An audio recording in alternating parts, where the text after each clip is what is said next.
صلى الله عليه وسلم إن الله لا ينظر إلى أجسامكم ولا صوركم ولكن ينظر إلى قلوبكم وأعمالكم أو كما قال النبي صلى الله عليه وسلم إن الله وملائكته يصلون على النبي يا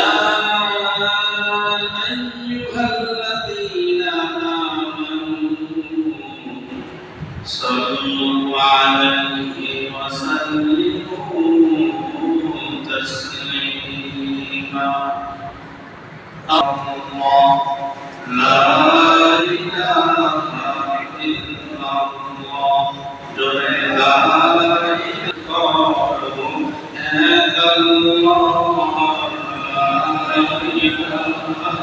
إلا الله لا إله إلا الله لا إله إلا الله لا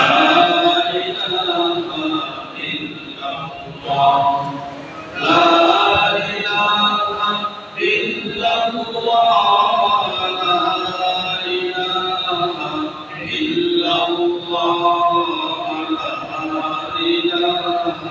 إلا الله لا إله إلا الله لا إله إلا الله এই সূরার কয়েকটি আয়াত তেলাওয়াত করেছি বিশ্বনবীর অসংখ্য হাদিস থেকে একটা হাদিস পাঠ করেছি তেলাওয়াতকৃত আয়াত ও হাদিসে মানবের অন্তরের সংশোধনের পথ নিয়ে আলোচনা করা হয়েছে আল্লাহ সুবহানাহু ওয়া তাআলা মানব জাতিকে সৃষ্টি করেছেন একজন মানুষের দেহের মধ্যে যত অঙ্গ প্রত্যঙ্গ আছে এর মধ্যে সবচেয়ে গুরুত্বপূর্ণ অঙ্গ হচ্ছে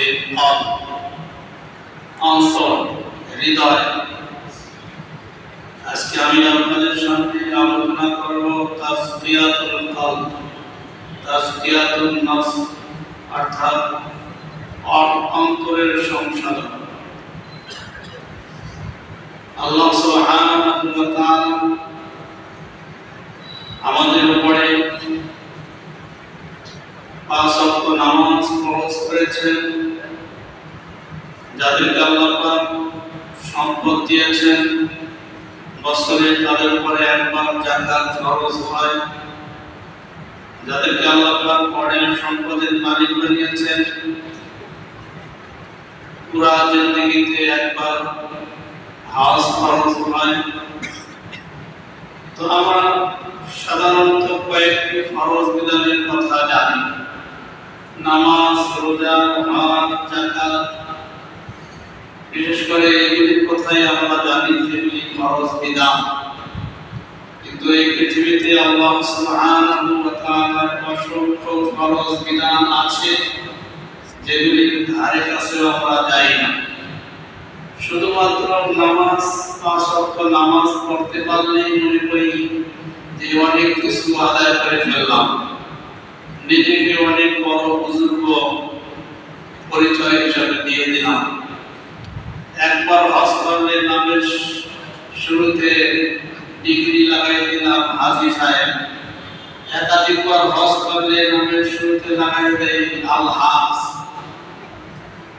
হাজির অর্থ কি আল হাজের অর্থ কি তাও কিন্তু জানে না হজ করে সেই ডিগ্রি লাগাই দেয় কি দেয় না আর যে 5 ওয়াক্ত নামাজ আদায় করে জামাতের সাথে সে কি তার নামের শুরুতে নামাজি ও মুকিলা লিখে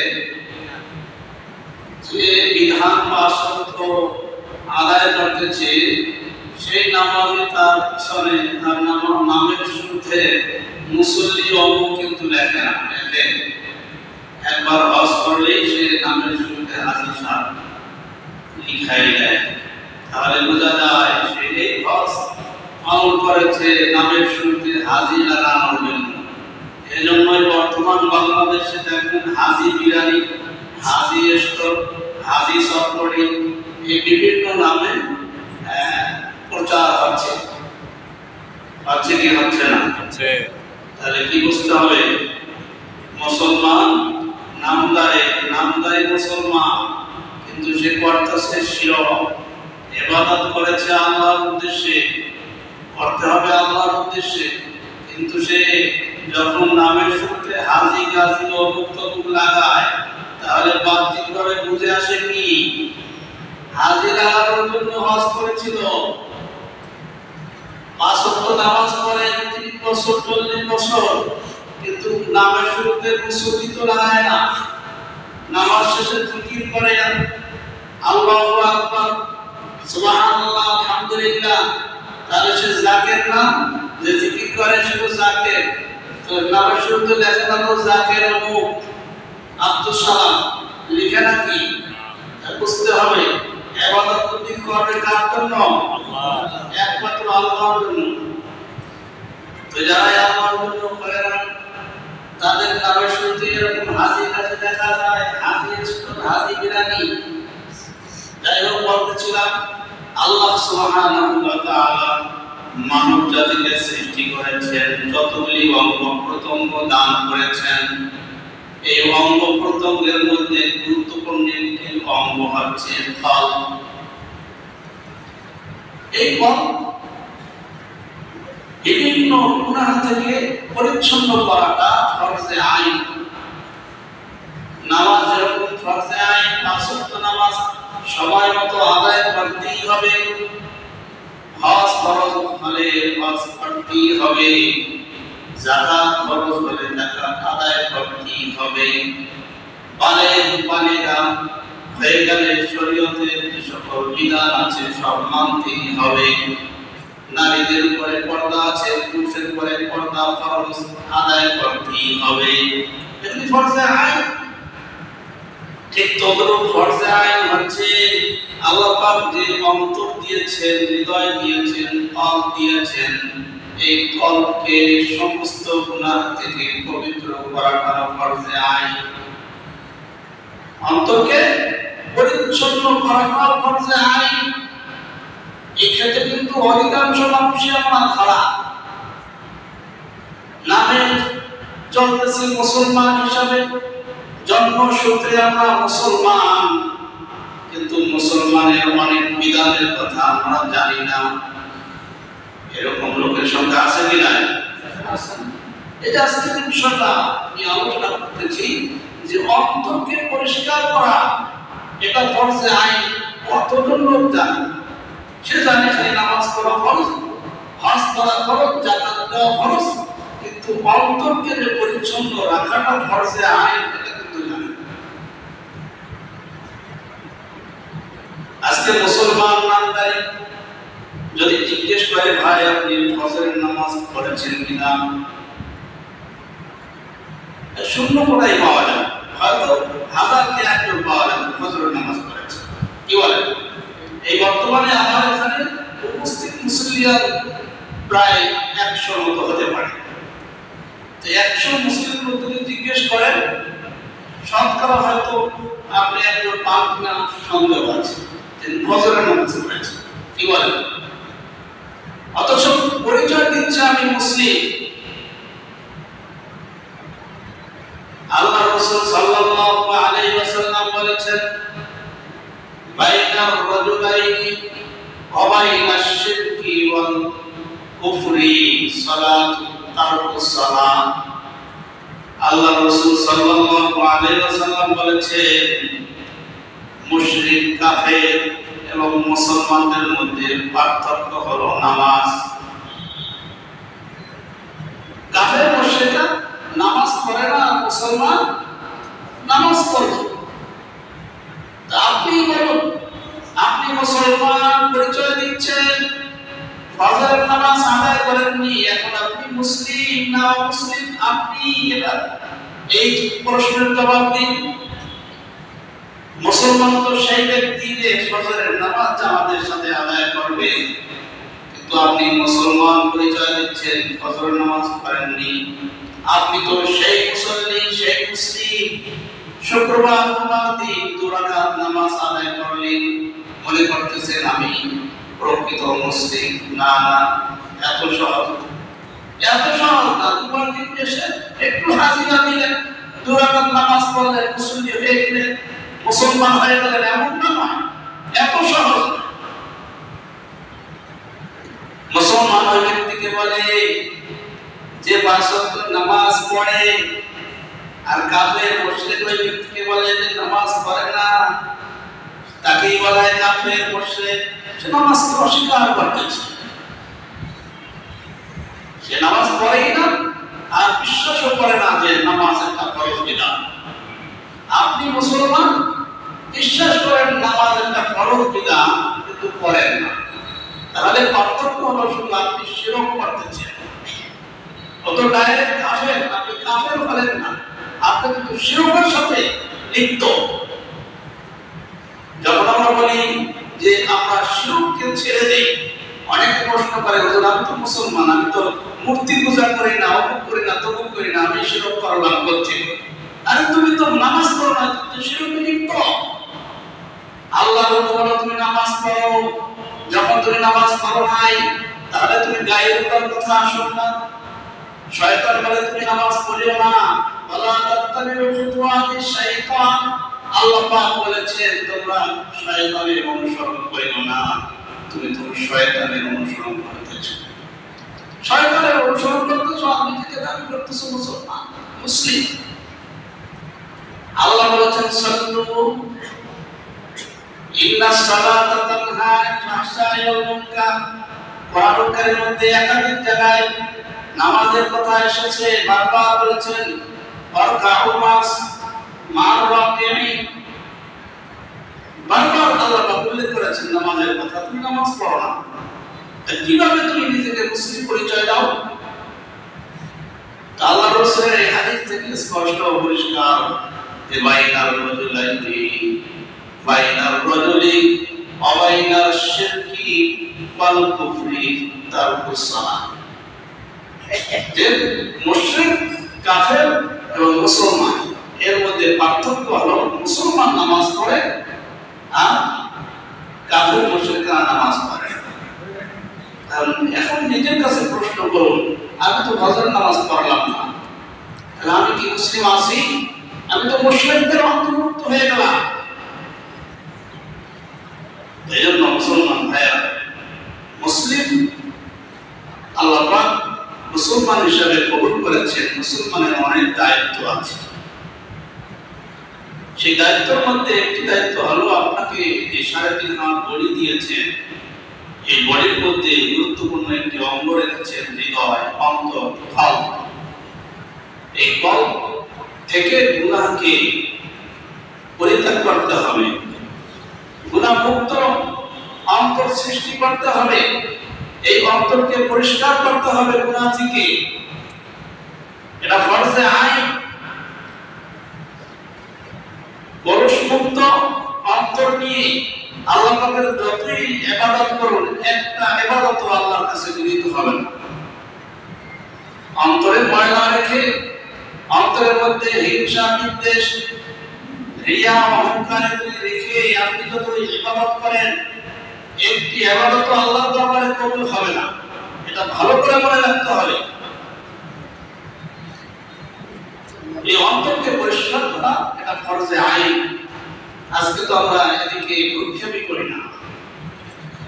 আমরা বাহ্যিকভাবে রোগাক্রান্ত হলে বিজ্ঞ ডাক্তার খুঁজি, তার ট্রিটমেন্ট নেই, রোগ সারার জন্য চেষ্টা করি, কিন্তু আমি যে আন্তরিকভাবে যে আমি রোগী, আমার অন্তরে রোগ রয়েছে, ব্যাধি রয়েছে, এই ব্যাধিকে সংশোধন করার জন্য কোনো ডাক্তারের কাছে যাই, চিকিৎসাও নেই না।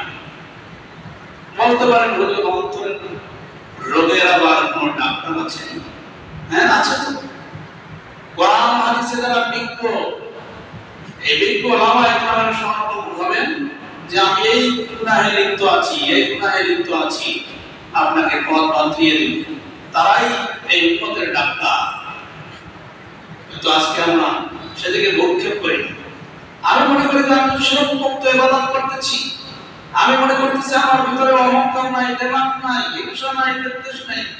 যখনই মাঠে যাওয়া হয় তখনই দেখা যায় কত দামে কত চাল। যে আপনার ভিতরে যে হিংসা নাই, বিদ্বেষ নাই, তখনই ফুটে প্রকাশ পায় যে আপনার ভিতরে হিংসা আছে কিনা, বিদ্বেষ আছে কিনা।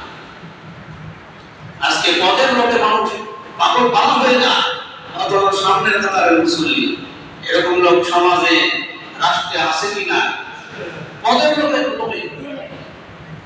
আমার নামটা, আমি তো সিনিয়র, আমার নামটা তো আগে থাকবে, পরে থাকবে কেন?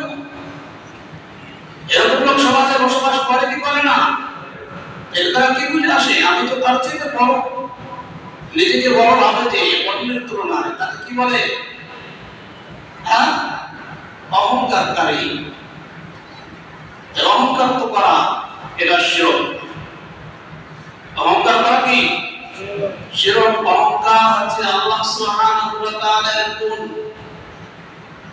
এই গুণ যখন তারা ইসরার করে, আল্লাহ পাক ঘোষণা দিয়েছেন যে আমার সাথে অহংকার নিয়ে যুদ্ধ করে, আমার সাথে তারা ইসরার করে, তার অবস্থাটা খুব ভয়ঙ্কর হবে। এই অহংকার তো আমাদের মধ্যে আছে। আমি তো শিরকের মধ্যে লিপ্ত আছি, আমার নামাজ রোজা কিভাবে আল্লাহর দরবারে কবুল হবে? এজন্য বলতেছিলাম, অন্তরকে পরিষ্কার করতে হবে, হিংসা বিদ্বেষ সব কিছু থেকে, গুনাহ থেকে মুক্ত করতে হবে। এটা ফরজে আইন, করতেই হবে। নতুবা কাল কিয়ামতের ময়দানে আপনার একটা আমলও আল্লাহর দরবারে পৌঁছবে না। এটা আমি সালমানের কথা নয়, আল্লাহ রাব্বুল আলামিন কুরআনুল কারীমের মধ্যে বলেছেন, ইয়াউমা লা ইয়ানফাউ মালুন ওয়ালা বানুন ইল্লা মান আতাল্লাহা বিকলবিন সালিম। কুরআনুল কারীমের মধ্যে স্পষ্ট এসেছে যে কিয়ামতের দিন কোনো কিছুই উপকারে আসবে না। ছেলে সন্তান, স্ত্রী পরিজন, ধন সম্পদ কিছুই উপকারে আসবে না। ইল্লা মান আতাল্লাহা বিকলবিন সালিম। সেদিন শুধু পরিচ্ছন্ন অন্তরই উপকারে আসবে। যে অন্তরটা পরিষ্কার করে এই দুনিয়া থেকে চির বিদায় নিতে পারবে, সেই উপকৃত হবে। আজকে আমি হাজি গাজি অনেক কিছু মনে করি, মুফতি মুহাদ্দিস মনে করি, অন্তরের ভিতরে যদি হিংসা বিদ্বেষ রিয়া এগুলি থাকে, কখনো পার পাওয়া যাবে না।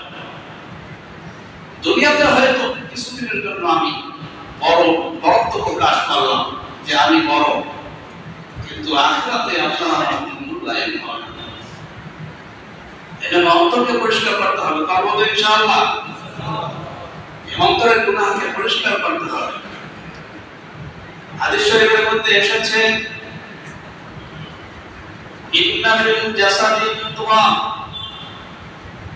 ইযা সালাহা সালাহাত জাসাদু কুল্লুহু ওয়া ইযা ফাসাদা ফাসাদাল জাসাদু কুল্লুহু আলা ওয়া হিয়াল কলব।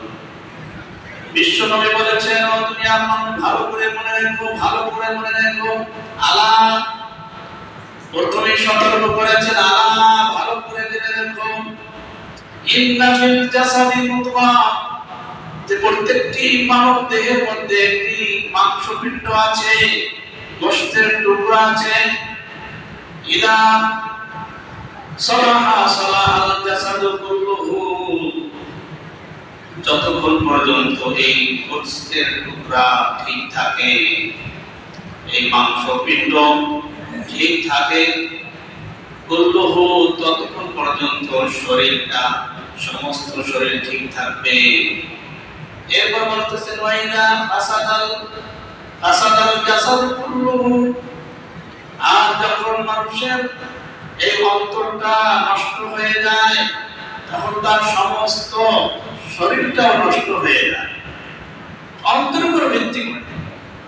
অন্তর ভালো শরীর ভালো, অন্তর ভালো না শরীর ভালো না।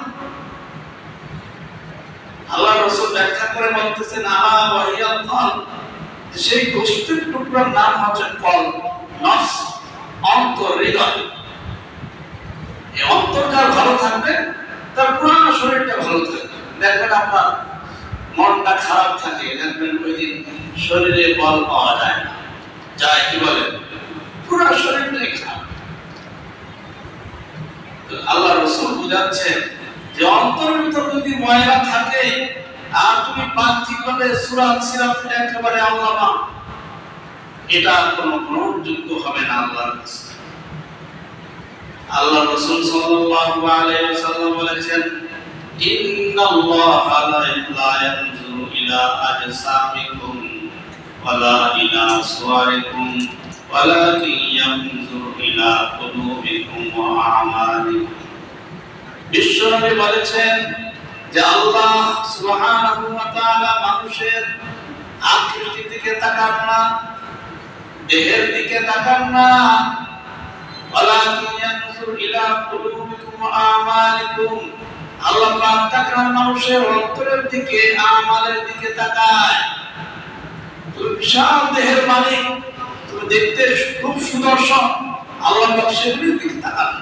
দেখেন বান্দা কোন নিয়তে এই আমলটা করেছে, নিয়ত দেখেন, অন্তরটা দেখেন। আল্লাহ পাক অন্তরের দিকে তাকান। সেজন্য অন্তরকে পরিষ্কার করতে হবে। আমি এই মসজিদে 10 লক্ষ টাকা দিলাম, কোন নিয়তে দিয়েছি তো আমি তো জানি। এখানে হতে পারে আমি তো আমার এই যে কোটিপতি, আমি প্রকাশ করলাম যে আমি 10 লক্ষ টাকা দিলাম, আমার হ্যাঁ এটা প্রকাশ করলাম। আর যদি আমার নিয়ত থেকে না, আমি আল্লাহকে খুশি করার জন্য দিলাম, তখন এর মধ্যে ভিন্নতা আসবে না? ভিন্নতা আসবে। সেই অন্তরের খবর রাখেন কে? আলিমু বিদাতিস সুদূর। আল্লাহ পাক অন্তরের খবর রাখেন। ওয়ালামু আন্নাল্লাহা ইয়ালামু মা ফি আনফুসিকুম ফাহযারু ওয়াত্তাকুল্লাহা ইন্নাল্লাহা খাবীরুন আলীম। আল্লাহ পাক স্পষ্ট বলে দিয়েছে যে মানুষের মনে মনে যা কিছু ভাবে এ সম্পর্কে আল্লাহ পাক খবর রাখেন। সবকিছু আল্লাহ পাক জানেন। তো সকল কাজে আল্লাহকে ভয় করতে হবে। ফাহযারু, আল্লাহকে তোমরা ভয় করো। এই আমি কি করলাম, কোন নিয়তে কাজ করলাম, আমল করলাম, এগুলি তো অন্তরে চিন্তা করি, অন্তরে আমি ভাবি না। এই অন্তরের খবর তো আল্লাহ পাক রাখেন। তো সেই অন্তরকে পরিষ্কার পরিচ্ছন্ন করতে হবে সমস্ত গুনাহ থেকে। আল্লাহ রাসূল সাল্লাল্লাহু আলাইহি ওয়াসাল্লাম বলেছেন যে এই অন্তরকে এই পরিষ্কার পরিচ্ছন্ন করা, অন্তরের পরিশুদ্ধ করা, এটা ফরজে আইন। ফরজে আইন, নামাজ যেরকম ফরজে আইন, নামাজ পড়তেই হবে, অন্তরকে পরিশুদ্ধ করতেই হবে। এটা আপনি মানেন আর না মানেন, এজন্য অন্তরকে পরিচ্ছন্ন করবো তো ইনশাআল্লাহ। গুনাহ থেকে বেঁচে থাকতে হবে। আর যে গুনাহগুলো আমরা করেছি এই গুনাহগুলো আল্লাহর কাছে তাওবা করতে হবে। আল্লাহ রাসূল সাল্লাল্লাহু আলাইহি ওয়াসাল্লাম বলেছেন ইযা আযনাবাল আবদু নুকিতা ফি কলবিহি নুকতাতুন সাউদাউ। বিশ্বনবী বলেন বান্দা যখন একটি গুনাহ করে তখন তার অন্তরে একটি কালো দাগ পড়ে যায়। এরকম আরেকটি যখন গুনাহ করে আরেকটি কালো দাগ পড়ে যায়। এরকম অহরহ যখন গুনাহ করতে থাকে অন্তরটা কালো হয়ে যায়। এই অন্তরটা যখন কালো হয়ে যায় এই অন্তরে ভালো কথা সহ্য করতে পারে না। কোরআন হাদিসের কথা যখন ওলামায়ে কেরাম বলে তখন সে উল্টা পাল্টা বোঝে। এরকম জনগণ আছে কি নাই? দেখুন ওলামায়ে কেরাম এক কথা বলতেছে, সে বুঝতেছে আরেকটা, সে ব্যাখ্যা করতেছে আরেকটা। কারণ কি? অন্তরে তো রোগ। এই কুলুবি মারাদুন ফাযাদাহুমুল্লাহু মারাদা। আল্লাহ পাক কোরআন কারীমের মধ্যে বলেছেন তাদের অন্তরে রোগ রয়েছে, ব্যাধি রয়েছে। যখনই অন্তরটা খারাপ হয়ে যায় কোরআন হাদিসের যখন কথা শুনে তখন রিয়াকশন হয়ে যায়, সে উল্টা বুঝতে থাকে। এজন্য অন্তরকে পরিষ্কার করাটা ফরজে আইন, করতেই হবে। অন্তর যদি ভালো না হয় তাহলে কাল কিয়ামতের ময়দানে আপনি যত নামাজ পড়েন, রোজা রাখেন, হজ করেন, যাকাত দেন, একটা আল্লাহর দরবারে কবুল হবে না। মুসলমান ভাইরা, আজকে মুসলিম হিসাবে পরিচয় দিচ্ছি, আজকে নামাজ পড়তে এসেছি। এই নামাজ, পাঁচ ওয়াক্ত নামাজ আমার উপর ফরজে আইন ছিল। অনেকেই ফজরের নামাজ পড়ি নাই, কিন্তু নিজেকে মুসলমান পরিচয় দিচ্ছি। শুরুতেই বলেছিলাম মুসলমান এবং কাফেরের মধ্যে পার্থক্য কিন্তু নামাজ। আপনি কিসের জন্য জুমার নামাজ পড়তে এসেছেন, কি কারণে এসেছেন? শুধু হাজিরা দেওয়ার জন্য? আসল তো আপনাকে পাওয়া যায় না। কেমন মুসলমান হলেন? আপনি মনে করতেছেন জুমার নামাজ পড়তেছি আর আমি মুসলমান হয়ে গেলাম, এমনটা না। মুসলমান সেই ব্যক্তিকে পাঁচ ওয়াক্ত নামাজ আদায় করে, সে জামাতে হোক একাকী হোক, সে হলো প্রকৃত মুসলমান। নামাজ ছুটে গেল ইচ্ছা অনিচ্ছায়, সেটা মাসালা ভিন্ন হবে। অনিচ্ছায় ছুটে ইচ্ছা করে অপরাহ নামাজকে ত্যাগ করতেছি, আপনি মুশরিকের খাতায় নাম লিখান, আপনার নামটা মুশরিকের মধ্যে অন্তর্ভুক্ত হয়ে গেল। আপনি শিরক করতেছেন, আপনার ইবাদত কিভাবে কবুল করবে? এই শিরককে ছাড়তে হবে। শিরক তো ইবাদত করতে হবে, লৌকিকতা দেখানো যাবে না। যা করতে হবে আল্লাহর জন্য করতে হবে। ওয়াইলুল লিল মুসাল্লিন আল্লাযীনা হুম আন সালাতিহিম সাহুন।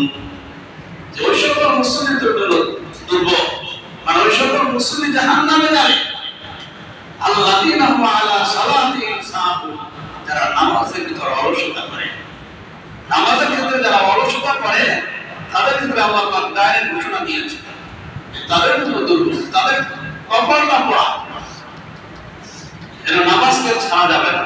নামাজ ছাড়া মানে আপনি শিরকের সাথে লিপ্ত হয়ে গেলেন। আপনি আল্লাহর কাছে যাবেন, আল্লাহর কাছে না চেয়ে আপনি গায়রুল্লাহর কাছে যাচ্ছেন।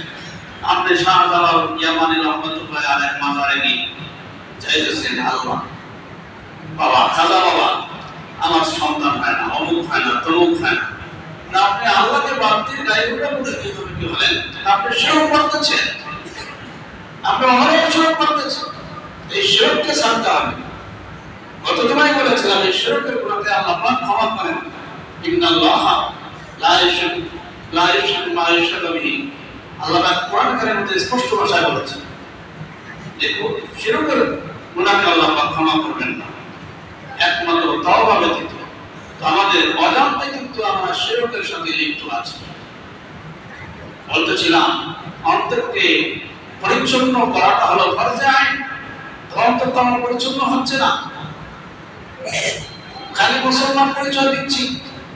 মুসলমান তো শৃঙ্খল ভাবে চলবে, মুসলমান তো শৃঙ্খল বর্ত জাতি, আমরা তো শৃঙ্খল হয়ে গিয়েছি। এই নামাজে এসেছি, নামাজে কি শিক্ষা দেয়? ধনী গরিব কোটিপতি সব একই সাথে কাতারে আমরা দাঁড়াই, কোনো ভেদাভেদ নাই, কোনো অহংকার নাই, রিয়া নেই, লৌকিকতা নেই। তো সকল ক্ষেত্রে মুসলমান এভাবে শৃঙ্খলবদ্ধ ভাবে চলবে। কিন্তু আজকে আমরা শৃঙ্খল হয়ে গেছি। আমরা লৌকিকতাকে পছন্দ করি, আমরা শৃঙ্খলাকে পছন্দ করি না। শৃঙ্খল ভাবে আমরা চলাফেরাটাকে পছন্দ করি। অথচ আল্লাহ রাব্বুল আলামিন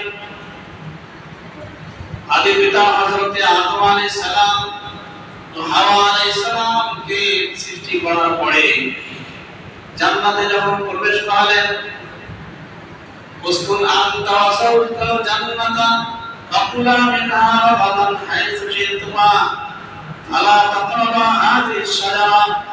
আল্লাহ পাক ঘোষণা দিলেন, আদম হাওয়া এই জান্নাতের মধ্যে থাকো, তোমাদের যা ইচ্ছা তাই ব্যবহার করতে থাকো। তবে এই যে গাছটি দেখতেছো এখানে যাবে না, এই গাছের ফল আস্বাদন করবে না, খাবে না। আলাম্মা যাকা শাজারা বাদাত লাহুমা সারহাতুহুমা। আল্লাহ পাকের এই হুকুমকে অমান্য করে হযরত আদম ও হাওয়া ওই গাছের কাছে গিয়েছিলেন, ফল আস্বাদন করেছেন। ফল আস্বাদন করার কারণে কি হয়েছিল? বাদাত লাহুমা সারহাতুহুমা, সাথে সাথে তাদের শরীরে যে পোশাক ছিল সব এমনিতে খুলে খুলে পড়ে গেল, উলঙ্গ হয়ে গেল। আল্লাহ পাক বলেছিলেন সুশৃঙ্খলভাবে বসবাস করার জন্য। যখন আদম হাওয়া শয়তানের প্ররোচনা করলো, শয়তান অর্ডার দিয়েছিল তুমি এই গাছের ফল খাও, শয়তানের কথা যখন অনুসরণ করলো সাথে সাথে সে উলঙ্গ হয়ে গেল। তো এই উলঙ্গপনা নিয়ে বসবাস করা এই নির্দেশ কার? কথা বলে না। আজকে বর্তমানে আমাদের মেয়ে, আমাদের স্ত্রী পরিজন যখন রাস্তাঘাটে চলে, অনেক সময় কাপড় পরা সত্ত্বেও মনে হয় যেন সে উলঙ্গ হাঁটছে। এমনটা দেখা যায় না? কিছু তো ডাইরেক্ট উলঙ্গ। এই উলঙ্গপনা নিয়ে চলাফেরা করতে যারা ভালোবাসে তারা কার হুকুম মানছে? কথা বলে না। শয়তানের হুকুম মানছে। অথচ ইসলামের নির্দেশ হলো শালীনভাবে চলাফেরা করবে, ছেলেরা পোশাক পরিধান করবে। আজকে মানুষ সেই আল্লাহ পাকের বিধানকে বাদ দিয়ে শয়তানের হুকুম নিয়ে খুব ঘোরাফেরি করছে। নিজেকে মনে করতেছে আমি মডেল। অথচ আমাদের জন্য আদর্শের মডেল আল্লাহ পাক পাঠিয়েছিলেন বিশ্বনবী মুহাম্মদুর রাসূলুল্লাহ সাল্লাল্লাহু আলাইহি ওয়াসাল্লাম। তার মডেলকে বাদ দিয়ে সেই ইহুদি খ্রিস্টানদের মডেলকে ধারণ করে গর্বিত আজকে বাঙালি মুসলমান খুব গর্বিত, গর্ব করে। এই জন্য ইসলাম শৃঙ্খলাবদ্ধের ভাবে চলতে বলে, কিন্তু আমরা বিশৃঙ্খল হয়ে গিয়েছি, উচ্ছৃঙ্খল হয়ে গিয়েছি। আল্লাহ বলেছেন এই পথে তোমার জান্নাত, এই পথে জাহান্নাম। জান্নাতের পথে না হেঁটে জাহান্নামের দিকে আমরা অগ্রসর হচ্ছি। এজন্য বলতেছি ভাই, ফরজ বিধানের কথা বলতেছিলাম যে অন্তরকে পরিচ্ছন্ন করতে হবে। এটা ফরজে আইন, নামাজ ফরজে আইন, নামাজ পড়তে হবে, অন্তরকে পরিচ্ছন্ন করতে হবে। হিংসা বিদ্বেষকে অন্তর থেকে দূর করতে হবে। নতুবা আপনি যত বড় হাজি গাজী মুফতি মুহাদ্দিস হন না কেন, আপনার একটি ইবাদত আল্লাহর দরবারে কবুল হবে না। এই কথাটা মনে রাখতে হবে। এই জন্য আজকে আমরা প্রতিজ্ঞা করবো, সংকল্প করবো, আপনার আমার অন্তরের মধ্যে যত প্রকার অহমিকা আছে, হিংসা আছে, বিদ্বেষ আছে, এগুলিকে পরিহার করবো। করবো তো ইনশাআল্লাহ। এটা খালি মুখে বলি, কার্যক্ষেত্রে গেলে আমাদের এটা থাকে না।